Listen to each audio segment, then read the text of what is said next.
اعوذ باللہ من الشیطان الرجیم بسم اللہ الرحمن الرحیم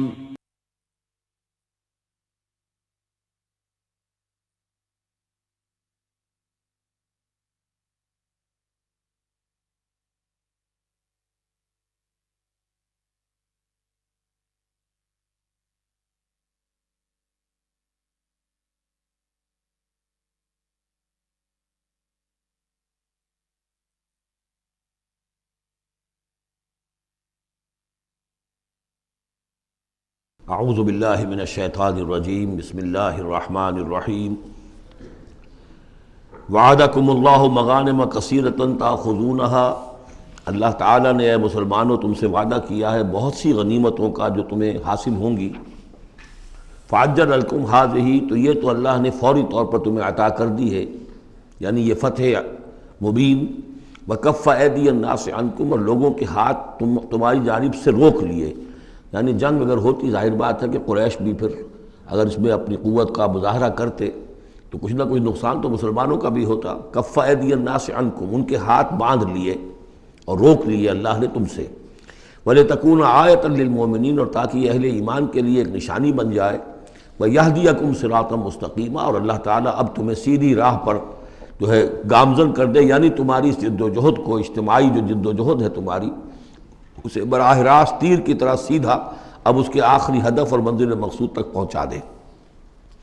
وَأُخْرَى لَمْ تَقْدِرُوا عَلَيْهَا، اور کچھ اور بھی فتحیں ہیں جن کا ابھی تک تمہیں جس پر قدرت حاصل نہیں ہوئی ہے۔ قد احاط اللہ بہا، اللہ تعالیٰ ان کا بھی احاطہ کیے ہوئے ہے، یعنی یہ کہ اس کے فوراً بعد تمہیں ایک فتح ملے گی جو کہ خیبر کی ہوگی، کیونکہ یہ اس جو رکوع ہم نے دوسرا پڑھائے ہیں، تیسرا اس سے پہلے نازل ہوا ہے، اور یہ کہ پھر فتح مکہ ہونے والی ہے۔ اللہ تعالیٰ نے یہ تمام فتوحات جو اللہ کے تو علم میں ہے، اللہ کے نے ان کا احاطہ کیا ہوا ہے۔ وَقَالَ اللَّهُ عَلَىٰ كُلِّ شَيْءٍ قَدِيرٌ، اللہ ہر چیز پر قادر ہے۔ وَلَوْ قَاتَلَكُمُ الَّذِينَ كَفَرُوا لَوَلَّوُا الْأَدْبَارَ، اور اگر یہ کافر یعنی قریش مکہ تم سے جنگ کرتے تو لازماً پیٹ دکھا دیتے، پیٹ پھیر جاتے۔ ثُمَّ لَا يَجِدُونَ وَلِيًّا وَلَا نَصِيرًا، اور پھر نہ پاتے اپنے لیے کوئی حمایتی، کوئی مددگار۔ سنت اللہ التی قد خلت من قبل، یہ اللہ کی وہ سنت ہے، اس کا دستور ہے، اس کا قانون ہے کہ جو پہلے سے چلا آ رہا ہے، یعنی یہ کہ اللہ تعالیٰ اپنے رسولوں کی مدد کرتا ہے۔ تو اب رسول کے ساتھ اگر وہ جنگ پر آمادہ ہو گئے ہوتے تو یقیناً ان کو پیٹھ دکھانی پڑتی اور شکست ان کا مقدر بنتی۔ سنت اللہ التی قد خلت من قبل ولن تجد لسنت اللہ تبدیلا، اور نہیں پاؤ گے تم اللہ کی سنت اور اللہ کے دستور میں کوئی تبدیلی۔ وَهُوَ الَّذِي كَفَّ أَيْدِيَهُمْ عَنْكُمْ وَأَيْدِيَكُمْ عَنْهُمْ بِبَطْنِ مکہ، وہی ہے جس نے روک لیے ان کے ہاتھ تمہاری طرف بڑھنے سے اور تمہارے ہاتھ ان کی طرف بڑھنے سے۔ بِبَطْنِ مکہ، بیچ شہر مکے کے، یعنی مکے کی وادی میں اور مکے کے شہر میں اگر یہ جنگ ہوتی اور یہ خون ریزی ہوتی، مِن بَعْدِ أَنْ أَسْفَرَكُمْ عَلَيْهِمْ، اور یہ اللہ نے روک دیا اس کے بعد کہ اللہ نے تمہیں ان پر فتح دے دی تھی، یعنی کہ واقعتاً دل میں قریش شکست کھا چکے تھے، وہ سمجھ گئے تھے کہ ہمارے لیے مقابلہ ممکن نہیں ہے، ورنہ وہ صلح کبھی نہ کرتے۔ ان کے لیے تو یہ چیز گویا کہ بڑی موت سے بھی بڑھ کر جو تھی، بھاری تھی، کہ مسلمان جو ہیں ان کے ساتھ ہم صلح کریں، انہیں تسلیم کر لیں، اور پھر یہ بھی طے کریں کہ اگلے سال آپ آئیے اور ہم 3 دن کے لیے یہ پورا مکہ خالی کر دیں گے، آپ یہاں جس طرح چاہے عمرہ کریں۔ یہ شرط بھی اس میں شامل تھی اگلے سال، لیکن اس سال آپ کو جانا پڑے گا، ہماری ناک جو ہے اتنی نہ کٹے کہ اسی سال آپ عمرہ کر لیں، لیکن یہ ہے کہ بہرحال آئندہ آپ آئیں گے۔ تو اس کے بعد کہ اللہ نے تمہیں ان پر فتح دے دی تھی۔ وَكَانَ اللَّهُ بِمَا تَعْمَلُونَ بَصِيرًا، اور جو کچھ تم کر رہے ہو اللہ اسے دیکھ رہا ہے۔ هُمُ الَّذِينَ كَفَرُوا وَصَدُّوكُمْ عَنِ الْمَسْجِدِ الْحَرَامِ، وہی لوگ ہیں، یعنی ان کے جرائم کا تذکرہ ہو رہا ہے جنہوں نے کفر کیا تو اور تمہیں روکے رکھا مسجد حرام تک جانے سے۔ وَالْهَدْيَ مَعْكُوفًا أَن يَبْلُغَ مَحِلَّهُ، اور ہدی کے جو جانور لے کے گئے تھے مسلمان احرام کے ساتھ ساتھ، وہ ہدی کے جانور تھے کہ کعبے کے لیے نیاز کے یہ جانور ہیں، وہ رکے ہوئے تھے کہ وہ اپنی اصل جگہ پر یبلغ محلہ، کہ اس کا اصل مقام تو یہ تھا کہ کعبے جائیں، وہاں پر ان کا چڑھاوا چڑھایا جائے اور ان کی قربانی دی جائے، لیکن یہ کہ وہ رکے ہوئے تھے کہ وہاں تک نہیں پہنچ سکتے تھے۔ لیکن یہ اللہ نے کیوں ہاتھ روک لیے، ان کے ہاتھ تم سے، تمہارے ہاتھ ان سے کیوں روک لیے، جنگ کیوں نہیں ہونے دی، اس کی حکمت اب آ رہی ہے۔ وَلَوْلَا رِجَالٌ مُؤْمِنُونَ وَنِسَاءٌ مُؤْمِنَاتٌ، اگر نہ ہوتے مرد مومن اور عورتیں مومنات، لم تعلموہم جنہیں تم نہیں جانتے تھے، ان تطؤوہم اندیشہ تھا کہ تم انہیں بھی پیس ڈالتے. یعنی جب جنگ ہوتی ہے، بھٹی گرم ہو جاتی ہے، اس وقت تو تحقیق و تفتیش مشکل ہوتی ہے. اب وہ مسلمان کے جو ہجرت نہیں کر سکے، ان میں ضعفاء بھی تھے، ان میں مریض بھی تھے، ان میں عورتیں بھی تھیں جن کے لیے ممکن ہی نہیں تھا، جیسا کہ ہم سورہ نساء میں پڑھ چکے ہیں کہ جن کے لیے بالکل ممکن ہی نہیں تھا، اللہ تعالیٰ نے ان کو معاف کر دیا تھا. ہجرت نہیں کر رہے تب بھی اللہ ان سے مواخذہ نہیں کرے گا. تو اب وہ لوگ بھی موجود تھے مکے کے اندر. اب اگر یہ چکی چلتی تو پھر تو یہ پیس ڈالتی ان کو بھی. وَلَوْلَا رِجَالٌ مُؤْمِنُونَ وَنِسَاءٌ مُؤْمِنَاتٌ لَمْ تَعْلَمُوهُمْ أَن تَطْئُوهُمْ، تم جانتے ہی نہیں تھے، ہو سکتا ہے کہ تم انہیں بھی کچل دیتے. فَتُصِيبَكُم مِّنْهُمْ مَعَرَّةٌ، اور ان کے معاملے میں پھر تم پر ایک الزام آ جاتا بغیر علم، اس کے بغیر کہ تمہیں کوئی علم ہو، تمہاری بے خبری میں تم پر الزام آتا کہ ان اہل ایمان نے آ کر اپنے اہل ایمان ساتھیوں کو بھی قتل کر دیا. لِيُدْخِلَ اللَّهُ فِي رَحْمَتِهِ، اللہ نے اسی لیے روک دیا اس جنگ کو اس وقت اور تمہیں فتح دے دی صلح کی شکل میں، تاکہ اللہ تعالیٰ داخل کرے اللہ تعالیٰ اپنی رحمت میں جس کو چاہے. وَلَوْ تَزَيَّنُوا لَعَذَّبْنَا الَّذِينَ كَفَرُوا مِنْهُمْ عَذَابًا أَلِيمًا، اگر وہ علیحدہ ہو چکے ہوتے، یعنی مسلمان اہل ایمان مرد اور عورتیں جو ہیں جو ابھی تک مقیم ہیں یہاں پر، اگر وہ یہاں سے نکل چکے ہوتے، علیحدہ ہو چکے ہوتے، تو پھر باقی یہاں صرف کفار رہ گئے ہوتے، تو ہم اسی وقت لَعَذَّبْنَا الَّذِينَ كَفَرُوا مِنْهُمْ عَذَابًا أَلِيمًا، تو ان کافروں کو ہم ابھی وہ بدترین عذاب کا مزہ چکھا دیتے. اس جعل الذین کفروا فی قلوبہم الحمیۃ حمیۃ الجاہلیہ، جب کافروں نے اپنے دلوں کے اندر ایک حمیت جو ہے، ایک بڑی غیرت اور حمیت کا معاملہ، لیکن وہ حمیت جاہلی تھی کہ ہم لوگ، اور کیسے ممکن ہے کہ ہم انہیں یہاں پر عمرہ کرنے دیں. یہ لوگ کہ جو بے دین ہو گئے، ان کے اعتبار سے تو بے دین تھے، جو ہم اپنے آبا و اجداد کے دین کو چھوڑ گئے، تو وہ جو نسل پرستی اور قوم پرستی ان میں تھی، اور آبا پرستی تھی، اور اپنی روایت پرستی تھی، اس کے بنا پر حمیت جاہلیت ان کے دلوں کے اندر اتنی کوٹ کوٹ کر بھری ہوئی تھی. اس جعل الذین کفروا فی قلوبہم الحمیۃ حمیۃ الجاہلیہ، انہوں نے حمیت جاہلی کو اپنے دلوں کے اندر راسخ کر لیا تھا. فانزل اللہ سکینتہ علی رسولہ وعلی المؤمنین، تو اللہ تعالیٰ نے اپنا طرف سے سکون نازل فرما دیا اپنے رسول پر صلی اللہ علیہ وسلم اور اہل ایمان پر. وَأَلْزَمَهُمْ كَلِمَةَ التَّقْوَىٰ، اور اللہ تعالیٰ نے ان پر لازم کر دیا تقویٰ کی بات کو، یعنی اللہ تعالیٰ نے تقویٰ کو ان پر لازم کر دیا. وَكَانُوا أَحَقَّ بِهَا، یقیناً وہ تقویٰ کے زیادہ حقدار بھی ہیں، وَأَهْلَهَا، اور واقعتاً تقویٰ کے اہل ہیں، ان کے اندر تقویٰ موجود ہے. وَكَانَ اللَّهُ بِكُلِّ شَيْءٍ عَلِيمًا، اور یقیناً اللہ تعالیٰ ہر چیز کا علم رکھتا ہے. لَقَدْ صَدَقَ اللَّهُ رَسُولَهُ الرُّؤْيَا بِالْحَقِّ، اب ایک شبہ کا ازالہ ہو رہا ہے کہ کچھ لوگوں کو یہ خیال پیدا ہوا ہوگا کہ رسول کا تو خواب بھی سچا ہوتا ہے اور وہی کے درجے میں ہے. حضور نے ہمیں فرمایا تھا کہ میں نے خواب دیکھا ہے کہ ہم عمرہ کر رہے ہیں، تو چلو، اور یہاں ہم عمرہ نہیں کر سکے تو رسول کا خواب جھوٹا ہو گیا. یہ اگر شک کسی کے دل میں پیدا ہوا تو اس کو ظاہر کر رہے ہیں کہ رسول کا خواب جھوٹا نہیں ہوا. یعنی یہ کہ اس میں جب حضور سے پوچھا بھی گیا، آپ نے تو فرمایا تھا کہ ہم عمرہ کریں گے، تو آپ نے فرمایا تھا یہ میں نے کب کہا تھا کہ اسی سال ضرور کریں گے، عمرہ کریں گے. چنانچہ اگلے سال وہ عمرہ ہوا. سن 7 میں اسے عمرہ قضا کہتے ہیں، جو صلح حدیبیہ میں طے ہو گیا تھا کہ اگلے سال آپ آئیے عمرہ کیجئے، تو عمرہ قضا جو ہے یہ عمرہ چونکہ رہ گیا تھا، درمیان میں ہی بند ہو گیا، تو عمرہ قضا، اس عمرے کی قضا اگلے سال جو ہے سن 7 میں آپ نے دی. اور 3 دن تک قریش نے مکے کو خالی کر دیا، پہاڑوں پر چڑھ گئے، اور مسلمان 3 دن تک مکے کے اندر مقیم رہے، انہوں نے اپنے اطمینان سے عمرہ ادا کیا. تو فرمایا لقد صدق اللہ رسولہ الرؤیا بالحق، اللہ نے بالکل سچا دکھایا خواب اپنے رسول کو، اس میں قطعاً کسی جھوٹ کا شائبہ نہیں. لَتَدْخُلُنَّ الْمَسْجِدَ الْحَرَامَ إِنْ شَاءَ اللَّهُ آمِنِينَ مُحَلِّقِينَ رُؤُوسَكُمْ وَمُقَصِّرِينَ لَا تَخَافُونَ، تم اے مسلمانوں لازماً داخل ہوگے مسجد حرام میں انشاءاللہ پورے امن کے ساتھ، آمنین بے کھٹکے، محلقین رؤوسکم ومقصرین، اپنے سروں کو حلق بھی کراؤ گے اور قصر بھی کراؤ گے. سر منڈوا دینا احرام کھولتے ہوئے یہ گویا کہ حلق ہے، اور چھوٹے بال کر دینا یہ قصر ہے. تو محلقین رؤوسکم ومقصرین لا تخافون، اور تمہیں کوئی اندیشہ نہیں ہوگا. یعنی جو ہو گیا اگلے سال کہ بالکل مکہ خالی، کوئی اندیشہ نہیں، کوئی مڈ بھیڑ نہیں، کسی طرف سے کوئی تانا نہیں، کوئی بری بات بھی سننے میں نہیں آئی، اور وہ سب لوگ جو ہیں وہ رہے اپنے پہاڑوں کے اوپر. فعلم ما لم تعلموا، تو اللہ جانتا ہے جو تم نہیں جانتے. فجعل من دون ذلك فتحا قریبا، تو اس کے بعد اللہ تعالیٰ نے ایک بڑی فتح رکھی ہے قریب. یعنی یہ کہ اس کے فوراً بعد اس سے ورے، اس لیے کہ اس عمرہ قضا سے پہلے فتح خیبر ہوئی ہے، اور بہت جو مغانم کا تذکرہ ہو رہا ہے اس میں جو غنیمت آئی ہے بہت نمایاں، وہ غزوہ خیبر کی ہے۔ ایک تو یہ کہ یہودیوں کا گڑھ تھا، بہت مالدار تھے، پھر یہاں سے جو گئے تھے 2 قبیلے نکل کر گئے تھے، وہ بھی اکثر ان میں سے وہیں آباد ہو گئے تھے، تو وہ ان کی بڑی جمعیت تھی وہاں پر، اور یہودی ویسے مالدار ہوتے ہیں، تو وہاں پہ جو غنیمت ملی ہے مسلمانوں کو، اس کے طرف اشارہ ہو رہا ہے۔ اللہ تعالیٰ نے اس سے پہلے کہ تم عمرہ قضا ادا کرو، اور جب تم داخل ہوگے مسجد حرام، اس سے پہلے جو ہے اللہ تعالیٰ تمہیں ایک فتح دے گا، نصیب کرے گا۔ اب وہ آیت آ گئی، هو الذی ارسل رسولہ بالہدی ودین الحق لیظہرہ علی الدین کلہ، یعنی یہ جو سلسلہ اب جا رہا ہے، صراط مستقیم، سیدھا راستہ، کس منزل کی طرف جا رہا ہے؟ دنیا میں مسلمانوں تمہاری جد و جہد کی منزل کیا ہے؟ اللہ کے دین کا غلبہ، اس لیے کہ ہم نے اپنے رسول کو بھیجا ہی اس کام کے لیے۔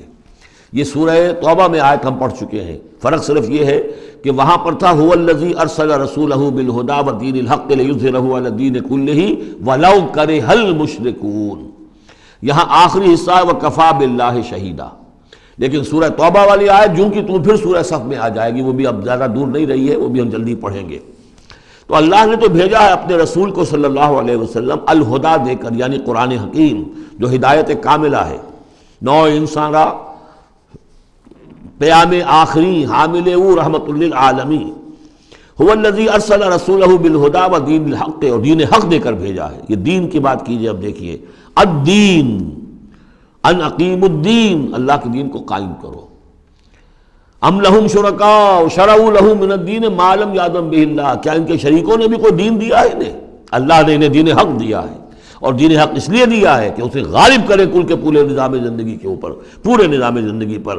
وہی ہے جس نے بھیجا ہے اپنے رسول کو صلی اللہ علیہ وسلم بالہدا، ہدایت دے کر، قرآن دے کر، ودین الحق، اور سچا دین، حق دین، عادلانہ نظام زندگی دے کر، لیظہرہ علی الدین کلہ، تاکہ وہ غالب کرے اسے کل کے کل نظام زندگی پر، وکفی باللہ شہیدا، اور کافی ہے اللہ مدد کے لیے۔ عام طور پر ترجمہ یہاں پر گواہ کا کیا گیا ہے، آپ نے دیکھا ہوگا، لیکن یہاں اس لفظ شہید کا مطلب جو مدد کے ہے۔ اس کے لیے یہ کہ نوٹ کیجئے جو سورہ بقرہ کے 30 رکوع میں آیا تھا، فَإِن كُنتُمْ فِي رَيْبٍ مِّمَّا نَزَّلْنَا عَلَىٰ عَبْدِنَا فَأْتُوا بِسُورَةٍ مِّن مِّثْلِهِ وَادْعُوا شُهَدَاءَكُم مِّن دُونِ اللَّهِ إِن كُنتُمْ صَادِقِينَ، بلا لو اپنے مددگاروں کو اللہ کے سوا اگر تم سچے ہو۔ تو چونکہ اصل میں شہیدہ کے معنی تو ہے حاضر ہونا، شہیدہ یشہدو، کسی کی موجودگی اور حاضری، جو موجود ہوتا ہے وقوع پر وہی صحیح گواہی دینے کا اہل ہے، اس لیے اس کے معنی گواہی کے پیدا ہو گئے، اور جو موجود ہو وہی آپ کی مدد بھی کر سکتا ہے، اس لیے اس کے معنی مددگار کے بھی ہیں۔ آپ کا کوئی دوست ہے، بڑا آپ کا بہی خواہ ہے، لیکن جب آپ پر کوئی ستم ہو رہا تھا، ظلم ہو رہا تھا، زیادتی ہو رہی تھی، وہ موجود ہی نہیں تھا بیچارہ، وہ کیا کرے گا؟ آپ کی مدد نہیں کر سکتا۔ تو مددگار بھی معنی ہے لفظ شہید کے۔ وَكَفَى بِاللَّهِ شَهِيدًا، اللہ کافی ہے مددگار کی حیثیت سے۔ محمد الرسول اللہ والذین معہ، یہ وہ جماعت ہے جو اس بیعت کی بنیاد پر وجود میں آئی ہے۔ نوٹ کر لیجئے اس بات کو، یہ بیعت کے تذکرے کے ساتھ اب یہ آیت آ رہی ہے۔ محمد الرسول اللہ صلی اللہ علیہ وسلم ایک بیعت تو وہ لیتے تھے کہ جو کوئی ایمان لاتا تھا، ایمان کی بیعت، لیکن جو آپ نے اہل مکہ سے کبھی نہیں لی، بلکہ وہاں تو جس نے بھی کہہ دیا اشہد ان لا الہ الا اللہ واشہد ان محمد رسول اللہ، کوئی فارمل ڈیکلریشن، کوئی اور اس کے لیے کوئی سمبولک کوئی اقدام نہیں تھا، اللہ یہ کہ کوئی باہر سے آتا تھا تو بیعت ہوتی تھی۔ اس کے بعد آپ نے بیعت مکے میں 2 لی ہیں، بیعت عقبہ اولیٰ، بیعت عقبہ ثانیہ، اور بیعت عقبہ ثانیہ کی بیعت وہ ہے کہ جس سے اب وہ ایک جماعتی شکل بنی ہے، اس لیے کہ اس کے الفاظ کیا ہیں؟ متفق علیہ روایت ہے، یہ بخاری اور مسلم دونوں میں، راوی اس کے حضرت عبادہ بن صامت رضی اللہ تعالیٰ عنہ۔ وہ بیعت کیا تھی؟ بایعنا رسول اللہ صلی اللہ علیہ وسلم علی السمع والطاعۃ فی العسر والیسر والمنشط والمکرہ وعلی عثرۃ علینا وعلی لا ننازع الامر اہلہ وعلی ان نقول بالحق اینما کنا لا نخاف فی اللہ لومۃ لائم۔ ہم نے بیعت کی تھی اللہ کے رسول سے کہ آپ کا ہر حکم سنیں گے اور مانیں گے، اطاعت کریں گے، فی العسر والیسر، خواہ مشکل ہو اور خواہ آسانی ہو، والمنشط والمکرہ، خواہ ہماری طبیعت آمادہ ہو، خواہ ہمیں اپنی طبیعتوں پر جبر کرنا پڑے، وعلی عثرۃ علینا، خواہ ہم پر دوسروں کو ترجیح دی جائے، ہم کبھی نہیں کہیں گے کہ ہم آپ کے پرانے ساتھی ہیں، آپ نے بالکل ایک نووارد کو ہمارے اوپر امیر کیسے مقرر کر دیا، نہیں، اٹس یور پریروگیٹو، یہ آپ کا اختیار ہوگا، جس کو آپ چاہیں امیر بنائیں۔ وَعَلَىٰ أَلَّا نُنَازِلَ أَمْرَهُ لَهُ، جنہیں آپ والی امر بنا دیں گے، امیر بنا دیں گے، ان سے بھی ہم جھگڑیں گے نہیں، ان سے تعاون کریں گے، ان کی اطاعت کریں گے۔ جیسے کہ ایک اور حدیث میں حضور نے فرمایا من اطاعنی فقد اطاع اللہ ومن عصانی فقد عصی اللہ، جس نے میری اطاعت کی اس نے اللہ کی اطاعت کی، اور جس نے میری نافرمانی کی اس نے اللہ کی نافرمانی کی۔ ومن اطاع امیری فقد اطاعنی، جس نے میرے مقرر کردہ امیر کی اطاعت کی اس نے میری اطاعت کی۔ ومن عصی امیری فقد عصانی، جس نے میرے مقرر کردہ امیر کی نافرمانی کی اس نے میری نافرمانی کی۔ اب ظاہر بات ہے جب جماعتی زندگی ہوتی ہے تو ایک ہی امیر نہیں ہوتا، اب ایک فوج ہے، ایک سپہ سالار ہے، لیکن اور چھوٹے چھوٹے جو اس کے حصے ہیں، میمنہ پر کوئی اور ہے، میسرہ پر کوئی اور ہے، اب قلب پر کوئی اور ہے، چھوٹے چھوٹے کمانڈرز بھی تو ہیں، چھوٹی سی کمپنی ہے، پلاٹون ہے، پھر بٹالین ہے، بٹالین سے اوپر ریجیمنٹ ہے، ہر جگہ پر جو ہے اس کے جو آفیسرز موجود ہیں، جو کمانڈرز موجود ہیں، ان سب کا سلسلے وار سب و طاعت کا نظام اگر نہیں ہوگا تو وہ فوج کہاں ہوئی؟ اس طرح ایک جماعت ہے، ایک پورے ملک کے اندر جماعت ہے، اس کا امیر ہے، پھر اس کے کئی صوبائی اس کی شاخیں اس کے امیر ہیں، تو یہ تو نظام اس طرح چلے گا۔ تو یہاں پر وَعَلَىٰ أَن نَّقُولَ بِالْحَقِّ أَيْنَمَا كُنَّا، اور آخری بات جو تھی اس بیعت کے اندر کہ ہم جہاں کہیں بھی ہوں گے حق بات ضرور کہیں گے، مشورہ مانگا جائے گا مشورہ دیں گے، وی ول ناٹ ہولڈ بیک اور اوپینینز، ہم اپنی رائے دیں گے، حق بات کہیں گے جہاں کہیں ہوں گے، لیکن اس کے بعد جو فیصلہ ہوگا فَإِذَا عَزَمَ الْأَمْرُ، جیسا کہ ہم پڑھ چکے ہیں، جب فیصلہ ہو جائے تو پھر یہ کہ اللہ اور اس کے رسول کی اطاعت لازم ہے۔ تو فرمایا یہ محمد رسول اللہ والذین معہ کی جو جماعت بنی ہے اس شکل میں، اس قتال کے مرحلے کے شروع ہونے سے پہلے، منہج انقلاب نبوی میں اقدام کا مرحلہ جب آیا ہے، پیسو ریزسٹنس جب ایکٹیو ریزسٹنس میں چینج ہو رہی ہے، تو اب وہ ایک نظم جماعت کی شکل ہے، اور وہ بیعت عقبہ ثانیہ کی بنیاد پر وجود میں آیا۔ محمد رسول اللہ والذین معہ اشداء علی الکفار رحماء بینہم، اللہ کے رسول، یہ اس میں دو طرح ترجمے اس کے کیے جاتے ہیں، محمد اللہ کے رسول ہیں، یہ ایک جملہ پورا ہو گیا، والذین معہ اشداء علی الکفار رحماء بینہم، اور جو ان کے ساتھ ہیں وہ کافروں پر بہت بھاری ہے اور آپس میں بہت رحم دل ہے۔ اور ایک ترجمہ یہ بھی ہے کہ محمد رسول اللہ والذین معہ، یہ سب مل کر مبتدا بنی، اللہ کے رسول محمد اور جو ان کے ساتھ ہیں ان سب کی شان یہ ہے کہ اشداء علی الکفار رحماء بینہم، وہ کفار کے حق میں بڑے سخت ہیں لیکن آپس میں بہت رحم دل ہے، رحیم ہے، شفیق ہے۔ یہ ہم پڑھ چکے ہیں سورہ مائدہ میں بھی، اذلۃ علی المؤمنین اعزۃ علی الکافرین، اہل ایمان کے حق میں وہ بہت ہی نرم خو ہو، حلقہ یاراں تو بریشم کی طرح نرم، رزم حق و باطل ہو تو فولاد ہے مومن۔ یہ شان جو ہے بندہ مومن کی قرآن مجید میں دو جگہ آئی ہے۔ تراہم رکعاً سجدا یبتغون فضلا من اللہ ورضوانا، تم دیکھو گے ان کو کبھی سجدے میں گرے ہوئے ہوں گے اور کبھی رکوع کر رہے ہوں گے، وہ اپنے رب کے فضل کے متلاشی رہتے ہیں ہر دم ہر آن، اور اللہ کی رضا چاہتے ہیں۔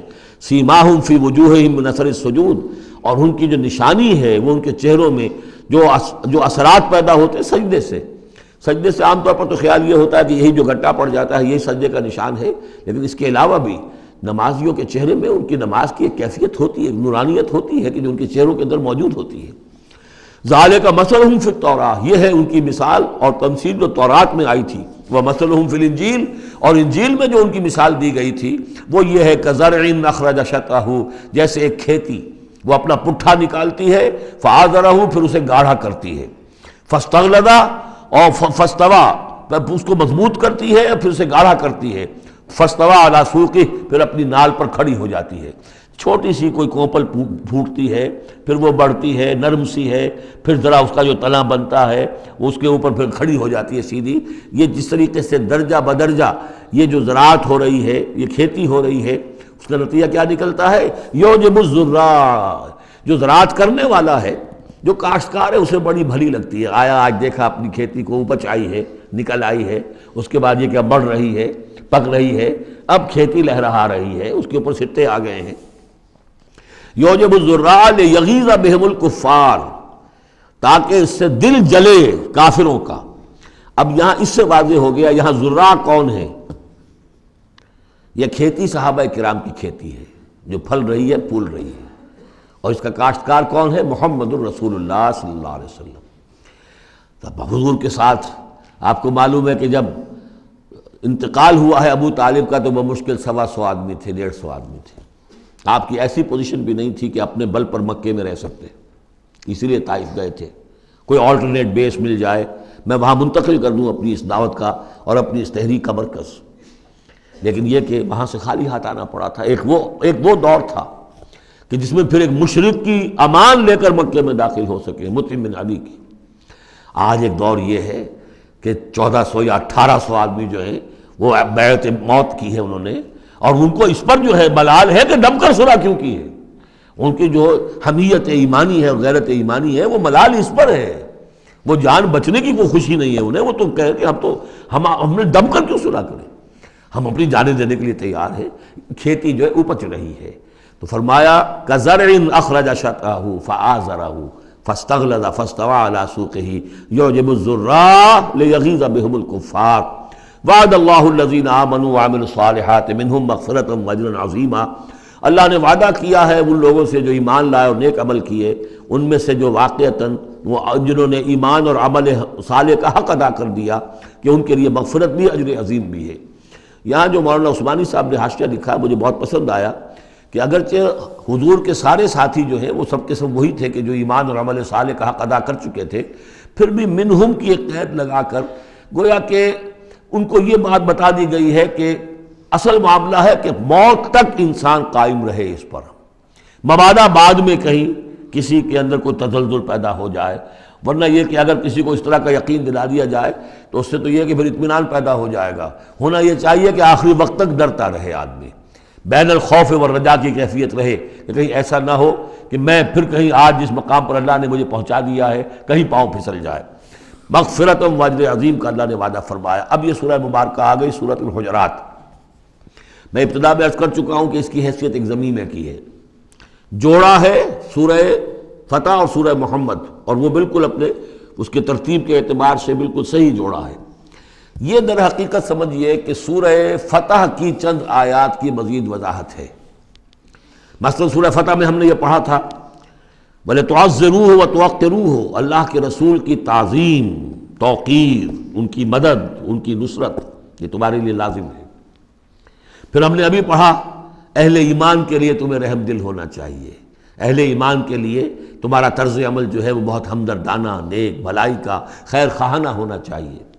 یہ ساری چیزیں جو ہے اس میں اب سامنے آ رہی ہیں۔ اور دوسرے یہ کہ یہ جو اب دین کے غلبے کی جد و جہد ہے، اس کے لیے جہاد کی اہمیت کیا ہے دین کے اندر، اس کی اصل حیثیت کیا ہے، اس کو بھی اس سورہ مبارکہ میں واضح کیا گیا۔ تو سورہ حجرات کل 18 آیات ہیں، 2 رکوعوں پر مشتمل ہے، لیکن جیسا کہ میں نے عرض کیا تھا مسلمانوں کی جو اجتماعی زندگی، معاشرتی زندگی ہونی چاہیے، مسلمانوں کا مسلمانوں کے ساتھ کیسا سلوک ہونا چاہیے، مسلمانوں کا کیا رویہ ہونا چاہیے محمد الرسول اللہ صلی اللہ علیہ وسلم کے ساتھ، اور پھر یہ کہ اسلامی ریاست کی بنیاد کیا ہے، دستوری بنیاد کیا ہے، اور اس کی اصل میں اساس جو ہے وہ کس چیز پر قائم ہے، یہ ساری چیزیں اس سورہ مبارکہ میں بیان ہوئی ہیں۔ بسم اللہ الرحمن الرحیم، یا ایھا الذین آمنوا لا تقدموا بین یدی اللہ ورسولہ واتقوا اللہ ان اللہ سمیع علیم۔ اہل ایمان مت آگے بڑھو اللہ اور اس کے رسول سے، اور اللہ کا تقوی اختیار کرو، اللہ سب کچھ سننے والا ہے، سب کچھ جاننے والا ہے۔ یہ پہلی آیت جو ہے یہ گویا کہ ہر اسلامی ریاست کی دفعہ نمبر 1 ہے، یا ہم یہ کہہ سکتے ہیں دفعہ نمبر 1 تو یہ ہو کہ یہاں حاکمیت اللہ کی ہے، لیکن حاکمیت اللہ کی کیسے یہاں پر ہوگی؟ تنفیذ یہ ہے کہ اللہ اور اس کے رسول نے جو حدود قائم کر دی ان سے تجاوز نہیں ہوگا۔ چنانچہ یہ دفعہ ہمارے ہر دستور میں موجود رہی ہے، no legislation will be done repugnant to the Quran and the Sunnah, یہ موجود ہے، لیکن ایک ہاتھ سے یہ دفعہ یعنی اسلام ڈال کر اور دوسرے ہاتھ سے نکال لیا گیا۔ ایک آئیڈیولوجیکل کونسل بنا دی گئی ہے، وہ غور کرتی رہے گی، کوئی قانون کوئی خلاف ہے اگر اسلام کے تو وہ رپورٹ پیش کرتی رہے گی، سال بسال رپورٹیں آتی رہیں گی، کوئی لازم نہیں ہے دستور کی روح سے کہ ان کی دی ہوئی رپورٹ پر عمل بھی ہوگا، لہذا وہ الماریوں پر الماریاں بھرتی رہیں۔ کام ہوا ہے، محنتیں ہوئی ہیں، کوششیں ہوئی ہیں، ان میں ایک بڑی اچھی محنت ہوئی تھی جو اقتصادیات کے بارے میں ہوئی تھی کہ سود کے بغیر کیسی بینکنگ کا نظام قائم کیا جائے، اس میں بڑی محنت ہوئی ہے، لیکن دستور میں کوئی گارنٹی نہیں ہے کہ اس آئیڈیولوجیکل کونسل کی کوئی سفارشات لازماً وہ ان کی تنفیذ بھی ہوگی، تو معلوم ہوا کہ وہ بس ایک ایکسرسائز ان فیوٹیلیٹی ہے اکثر و بیشتر۔ تو فرمایا پہلی بات تو یہ طے کر لو کہ اللہ کا حکم اور اس کے رسول کا حکم، کتاب اور سنت، no legislation can be done here repugnant to the book of Allah Quran and the Sunnah of the profit صلی اللہ علیہ وسلم۔ یہ ہے اصل الاصول، یہ ہے دفعہ، کہ اس دفعہ سے اب یہ ریاست اسلامی بن گئی کہ جو بھی لیجسلیٹو باڈی آپ بنائیں، اسے آپ پارلیمنٹ کہیں، اسے مجلس ملی کہیں، اسے آپ کانگریس جو چاہیں کہیں، اس کی لیجسلیٹو اتھارٹی جو ہے وہ لمیٹڈ ہے، limited by the injunctions of the Quran and the Sunnah. اس دائرے کے اندر اندر وہ قانون سازی کر سکتے ہیں، اس لیے کہ اس دائرے کے اندر اندر جو کچھ ہے وہ مباح ہے، اور مباح کے اندر آپ اکثریت کے ساتھ فیصلہ کر لیجئے۔ کسی دعوت میں آپ کر رہے ہیں، مہمان بلا رہے ہیں، اس میں مشروب کون سا سرو کیا جائے، اس میں روح افزا شربت پلایا جائے یا کوئی 7 اپ پلایا جائے یا کیا کیا جائے، اب اس کو آپ وہ بھی مباح ہے وہ بھی مباح ہے، اب کثرت رائے سے فیصلہ کر لیجیے۔ لیکن کثرت رائے کیا 100% رائے بھی اللہ کے کسی حکم میں ترمیم نہیں کر سکتی، وہ تو دائرہ ہے، اس دائرے کے اندر اندر رہنا ہے، جس کو کہ ایک حدیث سے حضور نے بہت عمدگی سے واضح کیا ہے۔ آپ نے فرمایا مثل المومن کا مثل الفرس فی عقیتہ، مومن کی مثال ایسی ہے جیسے کہ گھوڑا جو بندھا ہوا ہے کھوٹے کے ساتھ۔ ظاہر بات ہے مومن میں جو اللہ کو مانتا ہے تو اللہ کے حکم سے بندھ گیا، رسول کو مانتا ہے رسول کے فرمان سے بندھ گیا، قرآن کو مانتا ہے تو قرآن کے احکام سے بندھ گیا۔ تو ایک آدمی وہ ہے مادر پدر آزاد ہے، نہ اللہ کو جانے نہ رسول کو جانے نہ کسی آسمانی ہدایت کو مانے، وہ جو چاہے قانون بنائے، وہ سوڈمی کو بھی جائز قرار دے دیں، ہومو سیکشولیٹی کو بھی جائز قرار دے دیں، 2 مردوں کی شادی کو جائز قرار دے دیں، لیگل سٹیٹس دے دیں، ان کی مرضی ہے جو چاہے کریں، لیکن مسلمان تو پابند ہوتا ہے۔ تو پہلی یہ آیت جو ہے انتہائی اہم ہے، اور گویا کہ اس کی ترجمانی ہے جو پاکستان کے دستور میں وہ الفاظ لکھے ہوئے ہیں، no legislation can be done here repugnant to the Quran and Sunnah۔ یا ایھا الذین آمنوا لا تقدموا بین یدی اللہ ورسولہ واتقوا اللہ ان اللہ سمیع علیم۔ اس کے بعد جو آ رہی ہیں 4 آیتیں، یہ خاص طور پر حضور کے ساتھ کیا طرز عمل ہونا چاہیے۔ دستوری بنیاد اسلامی ریاست کی یہ آ گئی، اللہ اور اس کے رسول کے احکام کی اطاعت، لیکن ایک ہماری ثقافت، ہماری تہذیب، ہمارے کلچر کی ایک بنیاد ہے، اور وہ بنیاد کیا ہے؟ حضور کی تعظیم، حضور سے محبت، حضور کے نقش قدم کی پیروی، آپ کے سرتابی نہ کرنا، آپ کے آواز کے مقابلے میں اپنی آواز بلند نہ کرنا۔ اب یہ آ رہا ہے، یہ ہے وہ توقروہ و تعزروہ، یہ گویا کہ اس کی شرح ہے۔ یا ایھا الذین آمنوا لا ترفعوا اصواتکم فوق صوت النبی، اہل ایمان اپنی آواز کبھی بلند نہ کرنا نبی کی آواز پر، ولا تجہروا لہ بالقول کجہر بعضکم لبعض، اور جس طرح تم آپس میں بلند آواز سے ایک دوسرے سے بات کر لیتے ہو، ایسی حرکت کوئی نبی کے ساتھ نہ کر بیٹھنا۔ ان تحبط اعمالکم، مبادا تمہارے سارے اعمال حبط ہو جائیں۔ تم سمجھو گے میں نے کوئی گناہ کبیرہ تو نہیں کیا ہے، میں نے چوری نہیں کی، ڈاکہ نہیں ڈالا، زنا نہیں کیا، کچھ نہیں کیا، لیکن نہیں، گستاخانہ طرز عمل نبی کی شان میں یہ تمہارے سارے کاموں کو حبط کر دے گا، اکارت کر دے گا۔ وانتم لا تشعرون، تمہیں پتہ بھی نہیں چلے گا۔ ان الذین یغضون اصواتهم عند رسول اللہ اولئک الذین امتحن اللہ قلوبهم للتقوی، ایک چیز کو ایک منفی انداز میں بھی کہا، اب یہ کہ مثبت انداز میں، شاباش دینے کے انداز میں، بے شک وہ لوگ جو اپنی آوازیں پست رکھتے ہیں رسول اللہ کے سامنے، یہی وہ لوگ ہیں کہ جن کے دلوں کو اللہ نے چن لیا ہے، امتحان کر کے جانچ پرکھ کر چن لیا ہے، اختیار کر لیا ہے تقوی کے لیے۔ اب ان کے دلوں میں اللہ تعالیٰ تقوی زیادہ سے زیادہ پیدا کر دے گا۔ لہم مغفرۃ واجر عظیم، ان کے لیے مغفرت ہے اور بہت بڑا اجر ہے۔ ان الذین ینادونک من وراء الحجرات اکثرهم لا یعقلون، یہ بھی ایک سوء ادب تھا، اور یہ ویسے بھی عام معاشرت کے اعتبار سے بھی سوء ادب ہے۔ وہ لوگ آتے تھے بدو باہر سے، اب حضور کا اپنے معمولات تھے، کس وقت آپ کو برآمد ہونا ہے اپنے حجرے سے، اور وہ باہر سے کھڑے ہو گئے، یا محمد اخرج علینا، آئیے ذرا باہر تشریف لائیے۔ فرمایا ان الذین ینادونک من وراء الحجرات، بے شک وہ لوگ جو آپ کو پکارتے ہیں دیواروں کے پیچھے سے، حجرات کے باہر سے، اکثرهم لا یعقلون، ان میں سے اکثر وہ ہے جو عقل نہیں رکھتے۔ وَلَوْ أَنَّهُمْ صَبَرُوا، اگر وہ صبر کرتے حتیٰ تخرج الیہم، کہ آپ خود برآمد ہوتے اپنی حجرے سے، تشریف لاتے باہر، لَكَانَ خَيْرًا لَهُمْ، یہ ان کے حق میں بہت بہتر تھا۔ وَاللَّهُ غَفُورٌ رَحِيمٌ، اللہ غفور اور رحیم ہے۔ یہ انہوں نے جان بوجھ کے گستاخی نہیں کی، یہ صرف بدو ہوتے تھے، اور ظاہر بات ہے وہ مہذب لوگ نہیں تھے، اس حوالے سے ان کے ہاں جو بھی تھا، اور عرب کا بدو وہ تو یوں سمجھیے کہ بہت ہی زیادہ ان آداب وغیرہ سے بہت ناواقف، بہت دور، تو اس لیے انہوں نے کہا کہ اگرچہ انہوں نے کی ہے یہ زیادتی، لیکن اللہ غفور ہے اور رحیم ہے، بخشنے والا ہے، آئندہ اس کا اعادہ نہ ہو۔ اس کے بعد 8 احکام آ رہے ہیں مسلمان معاشرے کو مضبوط اور مربوط رکھنے کے لیے، اس لیے کہ اقامت دین کی جد و جہد، غلبہ دین کی جد و جہد، اگر یہ جماعت مضبوط نہیں ہے، مستحکم نہیں ہے، مربوط نہیں ہے، تو ظاہر بات ہے جدوجہد کمزور ہوگی. اور اس کے اندر رکھنے کہاں سے پیدا ہو سکتے ہیں؟ 2 بڑے حکم اور 6 چھوٹے حکم. ویسے وہ چھوٹے کس وجہ سے کہہ رہا ہوں وہ بھی میں آپ سے عرض کر دوں گا. اس لیے کہ وہ ایک آیت میں 3 جمع کیے، اور یہاں پہلے جو 2 بڑے حکم آ رہے ہیں ان کے لیے مستقل آیات نازل ہوئی. بڑے احکام میں سے پہلا کیا ہے؟ یا ایھا الذین آمنوا ان جاءکم فاسق بنبأ فتبینوا ان تصیبوا قوما بجہالۃ فتصبحوا علی ما فعلتم نادمین. اہل ایمان اگر تمہارے پاس کوئی فاسق شخص آئے جو متقی نہیں ہے، وہ آئے کوئی بڑی خبر لے کر، اطلاع لے کر، فتبینوا تو تحقیق کر لیا کرو، اس کی خبر پر کوئی اقدام نہ کر گزرنا. ہو سکتا ہے وہ غلط بات بتا رہا ہو تمہیں کہ فلاں قبیلہ جو ہے حملے کی تیاری کر رہا ہے، تو تم پہلے اسے پری ایمپٹ کرنے کے لیے فوری طور پر تم حملہ کر دو. نہیں، فتبینوا تحقیق کر لیا کرو. ان تصیبوا قوما بجہالۃ، مبادا تم جا پڑو کسی قوم پر نادانی میں، حملہ کر بیٹھو کسی قوم کے اوپر، کسی قبیلے کے اوپر نادانی میں، فتصبحوا علی ما فعلتم نادمین، اور پھر تمہیں ہونا پڑے جو کچھ کہ تم نے کیا ہو اس پر نادم. اس لیے یہ کہ افواہوں پر کوئی اقدام نہ کیا جائے. ہاں خبر لانے والا صدیق اکبر ہو رضی اللہ تعالیٰ عنہ، بات دوسری ہے.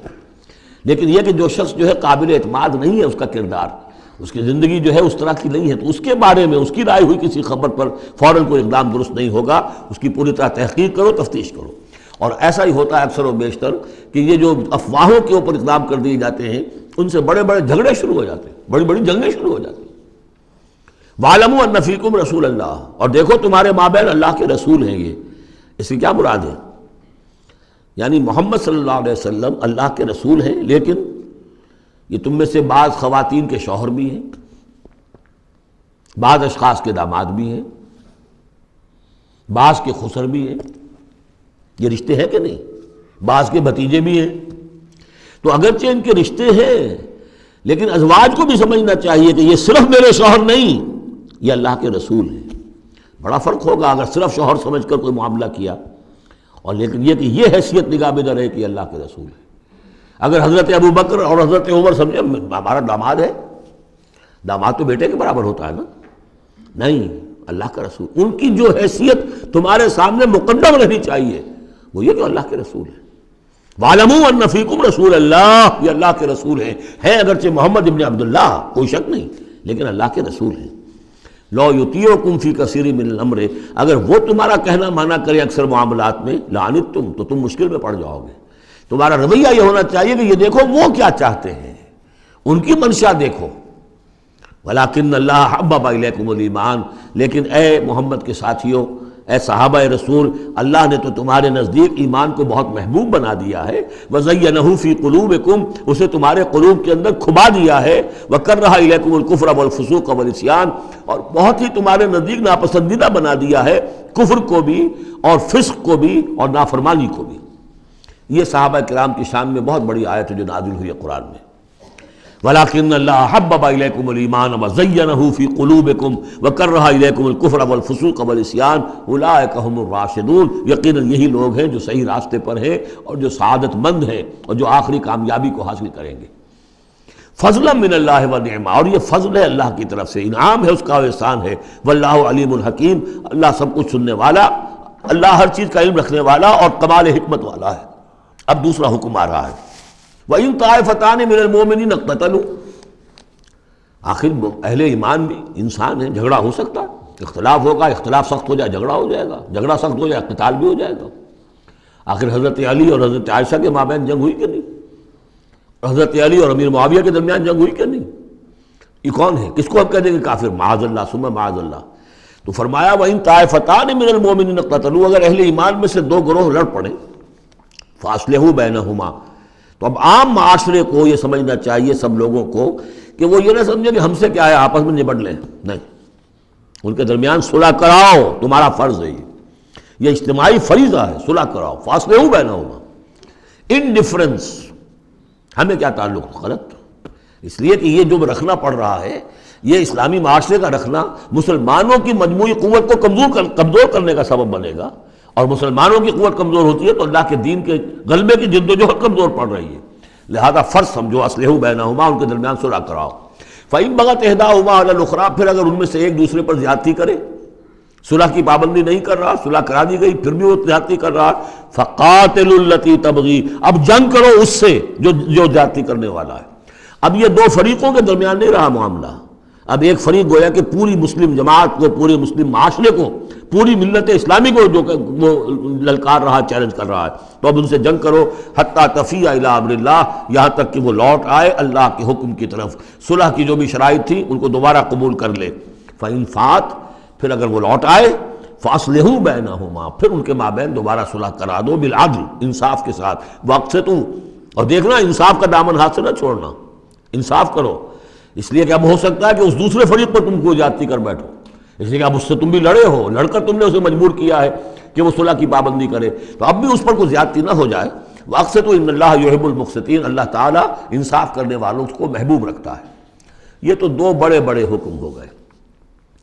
اب ایک آیت میں 3 حکم اور دوسری میں پھر 3 حکم، یہ چھوٹے چھوٹے انفرادی سطح کے اوپر یا برادریوں کی سطح کے اوپر یا جماعتوں کے اندر جس طرح کے بڑے بڑے چیزیں پیدا ہو جاتی ہیں، بعض چیزیں معمولی نظر آتی ہیں لیکن اس سے دلوں کے اندر زخم پڑ جاتے ہیں۔ انما المؤمنون اخوة فاصلحوا بین اخویکم، یہ تو اسی کے ساتھ آ گئی۔ یقیناً تمام اہل ایمان جو ہے وہ آپس میں بھائی بھائی ہے، بس اپنے دو بھائیوں کے درمیان صلح کرا دیا کرو، واتقوا اللہ، اللہ کا تقوی اختیار کرو، لعلکم ترحمون، تاکہ تم پر رحم کیا جائے۔ اب وہ آ رہی ہیں 2 آیتیں۔ یا ایھا الذین آمنوا لا یسخر قوم من قوم عسى ان یکونوا خیرا منہم ولا نساء من نساء عسى ان یکن خیرا منہن، اہل ایمان تم میں سے کوئی گروہ دوسرے گروہ کا مذاق نہ اڑائے، تمسخر نہ کرے، ہو سکتا ہے کہ وہ ان سے بہتر ہوں۔ جن کا تم مذاق اڑا رہے ہو، کسی ایک برائی کو دیکھا ہے تم نے، کسی ایک عیب کو دیکھا ہے، اس کی ناک چھوٹی ہے، اس کا کان چھوٹا ہے، اس کا فلاں یہ ہے، اس کا یہ ہے، تو تم نے تو کوئی عیب دیکھا ہے ظاہری، ہو سکتا ہے دل میں اس کے تقویٰ تم سے 10 گنا زیادہ ہو، اللہ کی محبت، اللہ کے رسول کی محبت تم سے 1000 گنا زیادہ ہو، تو تمہیں کیا پتا، تم نے تو ایک چیز دیکھی ہے۔ اسی طرح عورتیں دوسری عورتوں کا مذاق نہ اڑائیں، عسیٰ ان یکن خیرا منہن، ہو سکتا ہے کہ وہ جن کا مذاق اڑایا جا رہا ہے وہ اللہ کی نگاہوں میں بہتر ہو ان سے جو مذاق اڑا رہی ہیں۔ ایک حکم تو ہو گیا تمسخر نہ ہو۔ ولا تلمزوا انفسکم، اپنے آپ کو عیب نہ لگاؤ، اپنے آپ کو عیب لگانا یعنی اپنے بھائیوں پر عیب نہ لگاؤ، آخر وہ تمہاری ہی اس ملت کا فرد ہے، امت کا فرد ہے، تو اس کو عیب لگا تو تمہیں عیب لگا، اس لیے فرمایا بہت ہی بلیغ الفاظ ہے، ولا تلمزوا انفسکم ولا تنابزوا بالالقاب، اور لوگوں کے چڑھانے والے نام نہ رکھ لیا کرو۔ کسی جماعت کا نام کچھ اور ہے، اس کو چڑھانے کے لیے نام کچھ اور رکھ لیا گیا ہے، یا اور کسی فرد کے لیے، کسی گروہ کے لیے، تو یہ جو ہے ایک دوسرے کے اوپر اس طریقے سے ڈال دینا اور نام ان کے اوپر کہ جو ان کو پسندیدہ نہیں ہے، یہ 3 کام ہو گئے، ایک آیت میں روکا گیا۔ اس کی وجہ سے اکثر ایسا ہوتا ہے، کبھی ایک دوست آپ ایک خاص قسم کا مذاق اس سے کر رہے ہیں یا کسی لفظ سے اس کو چھیڑتے ہیں، 100 دفعہ وہ سن لیتا ہے، کوئی اثر نہیں ہوتا، کسی وقت کوئی عجیب کیفیت ہوتی ہے اس کی کہ اس کے دل میں جا کر زخم کی طرح لگ جاتا ہے اور پھر وہ دل کا رشتہ ٹوٹ جاتا ہے، اور ایک ایسی جو ہے اس کے اندر گرہ پڑ جاتی ہے، پھر کھولے نہیں کھل سکتی۔ لہذا محتاط رہو۔ بئس الاسم الفسوق بعد الایمان، ایمان کے بعد تو برائی کا نام بھی برا ہے، کیوں ان چیزوں میں جا رہے ہو؟ تمہیں تو ایمان کو سمجھنا چاہیے کہ اللہ نے تمہیں اتنی بڑی فضیلت دی ہے، تو ان گندگیوں کی طرف جو ہے متوجہ ہی نہ ہو۔ ومن لم یتوب فاولئک هم الظالمون، اور جو باز نہیں آئیں گے تو وہی ہے کہ جو ظالم ہے اللہ کی نگاہ میں۔ تو ترغیب بھی ہے، تشویق بھی ہے، سمجھانے کا انداز بھی ہے، اور ڈانٹ ڈپٹ بھی ہے، باز نہیں آؤ گے تو اللہ کی نگاہ میں پھر تم ظالم ہو۔ اگلی آیت میں پھر 3 چیزیں، وہ پہلی 3 چیزیں رو در رو ہوتی ہیں آمنے سامنے، اور یہ 3 چیزیں وہ ہیں جو غیب میں ہوتی ہیں، پیچھے پیچھے ہوتی ہیں۔ یا ایھا الذین آمنوا اجتنبوا کثیرا من الظن ان بعض الظن اثم، اہل ایمان زیادہ ظن کرنے سے بچو، خام خواہ گمان بٹھا لینا کسی کے بارے میں، جب تک کہ کوئی بات ظاہر نہ ہو جائے، کسی کی طرف سے کوئی روش یا رویہ یا کوئی اقدام جو ہے واضح طور پر سامنے نہ آ جائے، اپنے دل میں خام خواہ کوئی اس کے بارے میں جس کو ہم کہتے ہیں سوء ظن پیدا کر لینا، ان بعض الظن اثم، بعض ظن جو ہے وہ تو گناہ کے درجے تک پہنچ جائیں گے، اس لیے کہ تم نے اپنے دل میں بات بٹھا لی ہے، حالانکہ اس میں وہ شے ہے ہی نہیں، لہذا یہ تمہاری طرف سے گویا کہ ایک تہمت ہو رہی ہے اس کے اوپر، قلبی طور پر تو تہمت ہو گئی۔ ولا تجسسوا، اور دوسری بات یہ ہے کہ ایک دوسرے کے حالات کی ٹوہ میں نہ رہو۔ بہرحال اسلامی ریاست ہوگی تو جاسوسی کا ایک محکمہ بھی ہوگا، وہ تو اپنی جگہ پر ہے، لیکن افراد کی سطح پر خام خواہ فلاں اس گھر میں کیا ہو رہا ہے، کیوں ہو رہا ہے، یہ دونوں بھائیوں کے معاملات کیا ہیں، کیا وجہ ہے، لڑائی کیوں نہیں ہوتی ان میں، کچھ لوگوں کی ہوتی، تلاش میں رہتے ہیں ایسی چیزوں کی۔ ولا تجسسوا، تجسس مت کرو۔ ولا یغتب بعضکم بعضا، اور تم میں سے کوئی دوسرے کی غیبت نہ کرے، کسی کے پیٹھ پیچھے غیر موجودگی میں اس کی کوئی برائی نہ بیان کرے۔ چاہے وہ برائی بالفعل اس میں ہو. حضور سے پوچھا گیا کہ حضور اگر وہ برائی اس میں ہو، آپ نے فرمایا تبھی تو غیبت ہے. اگر برائی ہے نہیں تو تہمت ہو گئی، وہ تو غیبت سے دوہرا جرم ہو گیا. لیکن یہی ہے کہ کسی مسلمان بھائی کی غیر موجودگی میں اس کی کوئی برائی بیان نہ کی جائے. اَيُحِبُّ أَحَدُكُمْ أَن يَأْكُلَ لَحْمَ أَخِيهِ مَيْتًا، کیا تم میں سے کوئی شخص اسے پسند کرے گا کہ وہ اپنے کسی مردہ بھائی کا گوشت کھائے؟ فَكَرِهْتُمُوهُ، یہ تو تمہیں بہت برا لگا، بہت گھن آیا. یہ کیا بات کہہ دی اللہ تعالیٰ نے؟ کوئی شخص چاہے گا یہ کہ اپنے مردہ بھائی کا گوشت کھائے؟ لیکن یہ اخلاقی سطح پر یہی کام تم کرتے ہو. غیبت جو ہے اخلاقی سطح پر یہی ہے. کیوں کہ جو شخص موجود نہیں ہے آپ اس کی عزت پر حملہ کر رہے ہیں. اگر وہ موجود ہوتا اپنا دفاع کرتا، لیکن موجود نہیں، دفاع نہیں کر سکتا، وضاحت کرتا. آپ کو غلط بات سمجھ میں آئی، آپ نے ٹھیک نہیں سمجھا ہے، آپ کو اطلاع صحیح نہیں ملی ہے، آپ 100 طرح سے اپنی حفاظت کرتا ہے اپنی عزت کی. اور چونکہ موجود نہیں ہے آپ نے جیسے مردہ بھائی کی لاش پڑی ہے، جس سے چاہو موٹی جو ہے کاٹ لو، لیکن اگر وہ زندہ ہو تو تمہیں قریب آنے دے گا. یہی ہے مثال. اَيُحِبُّ أَحَدُكُمْ أَن يَأْكُلَ لَحْمَ أَخِيهِ مَيْتًا فَكَرِهْتُمُوهُ فَاتَّقُوا اللَّهَ إِنَّ اللَّهَ تَوَّابٌ رَحِيمٌ. اور اللہ کا تقوی اختیار کرو، اللہ تواب ہے، توبہ کا بہت قبول فرمانے والا، اور رحیم ہے، بہت رحم فرمانے والا. تیسرا حصہ اس سورہ مبارکہ کا جو آ رہا ہے یہ عظیم ترین مضامین پر مشتمل ہے. ابھی تک معاملہ سارا یا ایھا الذین آمنوا یا ایھا الذین آمنوا یا ایھا الذین آمنوا، آپ نے دیکھا یہ یوں سمجھیے کہ 12 آیات میں 5 مرتبہ یا ایھا الذین آمنوا آ چکا ہے. اور ہم نے دیکھا مکی صورتیں اتنی لمبی جو ہے یا ایھا الذین آمنوا کا صیغہ وہاں ہی نہیں، لیکن یہ آیت آ رہی ہے یا ایھا الناس، اے لوگو انا خلقناکم من ذکر و انثی، اے لوگو ہم نے تمہیں پیدا کیا ہے، تم سب کو، چاہے مومن ہو چاہے غیر مومن ہو، چاہے مسلمان ہو چاہے کافر ہو، تم سب کو ہم نے پیدا کیا ہے من ذکر و انثی، ایک مرد اور ایک عورت سے. حضرت آدم اور حوا کی اولاد ہو تم. وجعلناکم شعوبا وقبائل لتعارفوا، اور ہم نے تمہیں بنا دیا ہے، قوموں میں تقسیم کر دیا اور قبیلوں میں، تاکہ ایک دوسرے کو پہچانو. یہ رنگ کا فرق، نسل کا فرق، اور یہ شکل و شبہات کا فرق، یہ جو بھی انسان کے نقوش ہیں ان کا فرق، زبانوں کا فرق، یہ قوموں اور قبیلوں میں جو فرق اور امتیاز انہوں نے ڈالا ہے تاکہ پہچان سکو.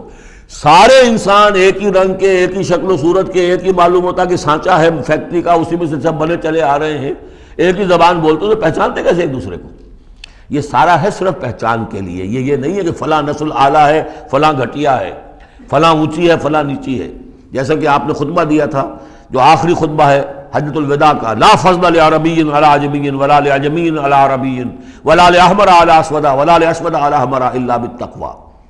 کسی عربی کو، کسی عرب کو عجمی پر کوئی فضیلت نہیں، کسی عجمی کو کسی عرب پر کوئی فضیلت نہیں، کسی سرخ رو کو کسی سیاہ فام پر کوئی فضیلت نہیں، کسی سیاہ فام کو کسی سرخ رو پر کوئی فضیلت نہیں.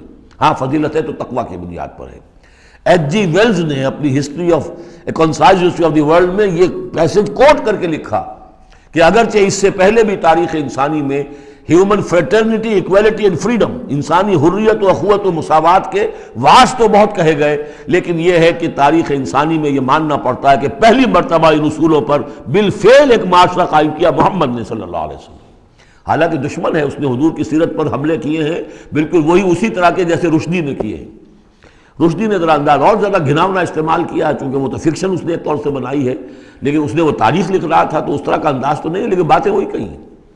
اس کے باوجود کس بات کو ماننے پر مجبور ہو گیا کہ واقعہ یہ ہے کہ محمد نے، وہ تو رسول اللہ تو نہیں مانتا، کہ یہ ماننا پڑتا ہے کہ پہلی مرتبہ for the first time in history he established a society based on these principles of human fraternity, equality and freedom. اگرچہ جو تازہ ایڈیشن ہے اس کتاب کا concise history of the world, اس میں سے یہ پیسج نکال دیا ہے، اب تو ایڈیٹرز اور ہیں. البتہ پرانا ایڈیشن کہیں یونیورسٹی سے لیجیے، لائبریری سے، اور وہاں سے آپ کو وہ مل جائے گا پیسج. یا ایھا الناس انا خلقناکم من ذکر و انثی وجعلناکم شعوبا وقبائل لتعارفوا، یہ تعارف کے لیے، ان اکرمکم عند اللہ اتقاکم، یقیناً تم میں سب سے زیادہ باعزت اللہ کے نزدیک وہ ہے جو سب سے بڑھ کر متقی ہے. ان اللہ علیم خبیر، یقیناً اللہ تعالیٰ سب کو جاننے والا اور باخبر ہے. قالت الاعراب آمنا، اب ایک اور بہت اہم بات آ گئی. اسلامی معاشرہ اور اسلامی ریاست کی جو شہریت ہے اس کی بنیاد کیا ہے؟ ایمان یا اسلام؟ ایمان تو دل میں ہے، چھپی ہوئی شے ہے، ویریفائبل نہیں ہے یا نہیں ہے، کیسے معلوم ہوگا؟ دنیا میں جو آپ کو قانون بنانا ہے، دنیا میں جو معاشرہ بنانا ہے، دنیا میں جو ریاست بنانی ہے، اس میں کون شامل ہوگا؟ اس کی ساری بنیاد اسلام پر ہے، ایمان پر نہیں ہے۔ لیکن آخرت میں سارا دار و مدار ایمان پر ہے، اسلام پر نہیں ہے۔ آپ جو ہے یہاں کی ابھی سینسس ہوگا آپ کے ملک میں، آپ مسلم لکھا ہوا ہے آپ کے خانے میں مسلم، لیکن یہ کہ اس کی بنا پر اللہ کے ہاں چھوٹ نہیں ہو جائے گی، اللہ دیکھے گا ایمان بھی تھا کہ نہیں۔ ان اللہ لا ينظر الى صورکم ولا الى اموالکم ولکن ينظر الى قلوبکم واعمالکم، اللہ تمہاری صورتوں اور اموال کو نہیں دیکھتا، تمہارے دلوں اور اعمال کو دیکھتا ہے۔ تو یہ جو ایمان اور اسلام کا فرق ہے، اسلامی ریاست اسلامی معاشرے کی اس بحث میں اہم ترین ہے، اس کی بنیاد ایمان پر نہیں ہے، اسلام پر ہے۔ اس کے لیے بیان کیا کیا؟ قالت الاعراب آمنا، یہ بدو کہہ رہے ہیں ہم ایمان لے آئے۔ قل لم تؤمنوا، اے نبی ان سے کہہ دیجئے تم ہرگز ایمان نہیں لائے ہو۔ لم تؤمنوا ہے، یہ نفی جہاد باللم ہو رہی ہے، فعل مضارع پر لم لا کر تاکید ہو جاتی ہے۔ ما آمنتم نہیں، لم تؤمنوا، تم ہرگز ایمان نہیں لائے ہو، ولکن قولوا اسلمنا، یوں کہو کہ ہم اسلام لے آئے ہیں، ہم مسلمان ہو گئے، ہم نے اطاعت قبول کر لی۔ وَلَمَّا يَدْخُلِ الْإِيمَانُ فِي قُلُوبِكُمْ، ابھی تک ایمان تمہارے دلوں میں داخل نہیں ہوا۔ وَإِن تُطِيعُوا اللَّهَ وَرَسُولَهُ، لیکن اگر تم اللہ اور اس کے رسول کی اطاعت کرتے رہو گے، لَا يَلِدْكُم مِّنْ أَعْمَالِكُمْ شَيْئًا، اللہ تعالیٰ تمہارے اعمال میں سے کوئی کمی نہیں کرے گا۔ ان اللہ غفور الرحیم، اللہ غفور الرحیم ہے۔ یعنی قانون تو یہی بنتا ہے، اصول تو یہ بنتا ہے، جب تک ایمان دل میں نہ ہو تو کسی کا کوئی عمل قبول نہ ہو۔ لیکن اللہ غفور ہے، رحیم ہے، اس کی شان غفاری اور اس کی شان رحیمی کے صدقے سے اللہ نے تمہیں یہ رعایت دی ہے کہ اگر نفاق نہ ہو، چاہے ایمان ابھی دل کے اندر راسخ نہیں ہے، لیکن اللہ اور اس کے رسول کی اطاعت کرتے رہو، اگرچہ یہ اطاعت ہوگی total obedience, partial obedience is no obedience, it has to be total. ادخلوا فی السلم کافہ، اسلام میں بھی جزوی داخلہ جو ہے قبول نہیں ہے، پورا کا پورا ہمہ تن سموچے۔ لیکن بہرحال اسلام تو یہ ہے۔ اب اگر تم جاننا چاہو کہ مومن کسے کہتے ہیں تو سن لو، اس کی ڈیفینیشن یہ آ گئی۔ اب یہ میں نے سورہ انفال کے دوران بھی اس کو وضاحت کیا تھا کہ اس کے دو حصے جو اس ڈیفینیشن کے، سورہ انفال میں دوسری آیت، دوسری تیسری، اور ادھر آخر سے پہلی آیت جو ہے اس میں ان کو دونوں کو علیحدہ کر دیا گیا۔ یہ ہے گویا کہ comprehensive definition of a Muslim, of a مومن۔ Who is a مومن؟ انما المؤمنون الذين آمنوا بالله ورسوله ثم لم يرتابوا، مومن تو بس صرف وہ ہے جو ایمان لائے اللہ پر اور اس کے رسول پر، پھر شک میں ہرگز نہیں پڑے۔ لم يرتابوا، پھر وہی جہاد میں لم، ہرگز کوئی شک نہیں پیدا کیا، یعنی یقین بن گیا، ایمان دل کے اندر راسخ ہو گیا۔ جیسے کہ فرمایا صحابہ کرام کے بارے میں، وَلَٰكِنَّ اللَّهَ حَبَّبَ إِلَيْكُمُ الْإِيمَانَ وَزَيَّنَهُ فِي قُلُوبِكُمْ، تمہارے دلوں میں کھما دیا اس نے۔ جب تک ایمان دل میں داخل نہیں ہوا، دل میں راسخ نہیں ہوا، صرف زبان پر ہے آمنت باللہ وملائکتہ وکتبہ ورسلہ، یہ اسلام ہے۔ بنی الاسلام علی خمس، اس میں یقین قلبی شامل نہیں ہے۔ شہادت اللہ الہ الا اللہ وان محمد رسول اللہ، زبان سے گواہی کہ اللہ کے سوا کوئی معبود نہیں اور محمد اللہ کے رسول ہے، وإقام الصلاۃ وإیتاء الزکوٰۃ وصوم رمضان وحج البیت۔ اس لیے کہ ایمان ذرا کسی اور شے کا نام ہے۔ وہ ایمان کیا ہے؟ اس کے دو حصے کر دیے۔ اب یہ اس شہادت سے نیچے یقین قلبی والی بات ایڈ ہو جائے اور ادھر عمل میں جہاد ایڈ ہو جائے تو 7 چیزیں ہوں گی تو اب یہ مومن شمار ہوگا۔ 5 چیزیں تو اسلام کو تو ہونی ہے۔ مومن جو ہے وہ مسلم تو ہوگا ہی لا محالہ، لیکن اس سے اوپر کی منزل ہے تو 2 چیزیں اور بڑھ جائیں گی۔ وہ کیا ہے؟ انما المؤمنون الذين آمنوا بالله ورسوله ثم لم يرتابوا وجاهدوا باموالهم وانفسهم في سبيل الله، اور جہاد کریں اپنے مالوں کے ساتھ اور اپنی جانوں کے ساتھ اللہ کی راہ میں۔ اولئک هم الصادقون، یہ لوگ ہیں جو سچے ہیں، دعوی ایمان میں سچے ہیں۔ کہنا آسان ہے آمنت باللہ وملائکتہ وکتبہ، لیکن واقعتاً ایمان ہے یا نہیں اس کا جائزہ لے لو۔ جیسا کہ میں نے عرض کیا، باطل کے نظام کے تحت زندگی گزارتے ہوئے اگر اس کو ذہناً قبول کیا ہوا ہے، اس کی چاکری کر رہے ہیں، اسی کی خدمت کر رہے ہیں اور اپنی توانائیاں صرف کر رہے ہیں اسی نظام کے تحت پھلنے اور پھیلنے اور پھولنے میں، زیادہ کمائیں، زیادہ بڑے گھر میں رہیں، زیادہ شاندار محل ہو، زیادہ ہماری کار لمبی ہو، ہمارا یہ ہو، ہمارا وہ ہو، سارا دن رات اور سارا خون پسینہ اسی کام کے لیے ہوا، وہ مومن نہیں ہو سکتا۔ غلبہ باطل کے تحت انڈر پروٹیسٹ رہنا پڑے گا، ایسے رہنا ہوگا جیسے کہ جیل میں انسان رہتا ہے۔ الدنیا سجن المومن و جنت الکافر، اور یہ کہ اپنی توانائی میں سے منیمم سبسسٹنس لیول پر جو آپ کے وجود کو برقرار رکھنے کے لیے ناگزیر ہو، اس حد تک تو اپنے وقت اور توانائی اور اپنی قوت اور صلاحیت میں لگائیں آپ اپنے اور اپنے اہل و عیال کی ضروریات پوری کرنے کے لیے۔ باقی سارا وقت، ساری صلاحیت، ساری قوت اللہ کے دین کو غالب کرنے کی جد و جہد، نظام باطل کو جڑ سے اکھیڑ کر پھینک کر اور اللہ کے دین کو قائم کرنے کی جد و جہد۔ اگر یہ نہیں ہے، اگر یہ نہیں تو بابا پھر سب کہانیاں ہیں، پھر یہ اسلام کا دعویٰ ہے۔ اسلام تو ہے، مانے گے تم دنیا میں تم مسلمان عورت سے شادی کر سکتے ہو، مسلمان باپ کی وراثت تمہیں مل جائے گی، قانونی حقوق سارے تمہارے مسلمانوں کے ہوں گے، اسلامی ریاست میں تم مکمل شہری شمار ہو جاؤ گے، لیکن مومن شمار نہیں ہوگے اللہ کے ہاں۔ قالت الاعراب، یہ آیات تو ایسی ہیں کہ یہ یاد کر لیجئے آج کی رات۔ قالت الاعراب آمنا قل لم تؤمنوا ولكن قولوا اسلمنا، معلوم ہوا علیحدہ کر دیا ہے، بالکل واحد مقام ہے یہ قرآن مجید کا جس میں اسلام اور ایمان کو یوں کر دیا علیحدہ، کہ ایک گروہ ایسا بھی تھا جس کے بارے میں کہا گیا ایمان تمہارے دلوں میں تاحال داخل نہیں ہوا۔ البتہ اس آیت سے بعض لوگوں کو یہ مغالطہ ہو جاتا ہے کہ یہ منافقین کی بات نہیں ہے، اس لیے منافقین کا تو کوئی عمل قبول نہیں اللہ کے ہاں۔ یہاں کہا جا رہا ہے کہ اگر تم اللہ اور اس کے رسول کی اطاعت کرتے رہو گے اللہ تمہارے اعمال میں کوئی کمی نہیں کرے گا۔ تاریخی پس منظر سمجھ لیجئے، جب اللہ تعالیٰ نے عرب میں حضور کو غلبہ عطا کر دیا، اذا جاء نصر اللہ والفتح ورأیت الناس يدخلون فی دین اللہ افواجا، اب ظاہر بات ہے کہ تمام قبائل کے اندر بیٹھ کر مشورے ہوئے، it's no use continuing resistance, اب تو بہرحال فیصلہ الفتح محمد کو ہو گئی ہے، اب ہم مقابلہ نہیں کر سکتے، کوئی اور راستہ نہیں، جاؤ اور جا کر وفد بھیجو اور اطاعت قبول کر لو اور اسلام قبول کر لو۔ تو وہ اطاعت بھی تھی اسلامی ریاست کی، ساتھ ہی اسلام قبول کرنا بھی تھا کہ ہم نے مان لیا جی، اس لیے کہ وہاں سے تو الٹیمیٹم آ چکا تھا جو سورہ توبہ میں ہم پڑھ چکے ہیں کہ یہ صرف 4 مہینے کی مہلت ہے، اس کے بعد اگر تم ایمان نہ لائے تو فَإِذَا انْسَلَخَ الْأَشْهُرُ الْحُرُمُ فَاقْتُلُوا الْمُشْرِكِينَ حَيْثُ وَجَدتُّمُوهُمْ، تو اس کے بعد ایمان لانا ان کے لیے لازم تھا اگر رہنا عرب کے اندر۔ لیکن یہ کہ ان میں 3 طرح کے لوگ تھے، ایسے بھی یقیناً تھے جو خلوص دل سے ایمان لائے، ایسے بھی لوگ تھے جو دھوکہ دینے کے لیے ایمان لائے، جان بچانے کے لیے۔ یہ 2 ہو گئی ویلیوز، پازیٹیو اور نیگیٹو۔ بیچ میں پازیٹیو اور نیگیٹو کے مابین ایک زیرو لیول آتا ہے۔ زیرو لیول وہ تھا کہ دل میں نہ دھوکے کی نیت ہے نہ حقیقتاً ایمان دل میں پیدا ہوا ہے، لیکن اسلام لے آئے، ٹھیک ہے ہم تیار ہیں، وہ ہے جن کا ذکر کیا جا رہا ہے۔ قالت الاعراب آمنا قل لم تؤمنوا ولكن قولوا اسلمنا، تم یہ کہو کہ ہم اسلام لے آئے، ولما يدخل الايمان في قلوبكم، ابھی تک ایمان تمہارے دلوں میں داخل نہیں ہوا۔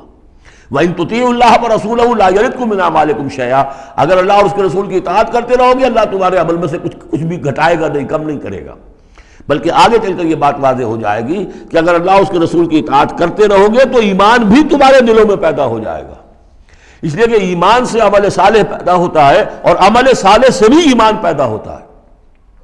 لیکن اگر تم جاننا چاہو دل میں یہ امنگ پیدا ہو جائے، اللہ کرے کہ ہم میں سے ہر شخص کے دل میں یہ آج ارادہ اور امنگ پیدا ہو جائے، اور یہ وہ آرزو پیدا ہو جائے جس کے اوپر علامہ اقبال نے جو کہا ہے کہ آرزو اول تو پیدا ہو نہیں سکتی کہیں اور، ہو جائے تو مر جاتی ہے یا رہتی ہے خام، یہ آرزو کہ مجھے مومن رہنا ہے، جینا ہے، مرنا ہے،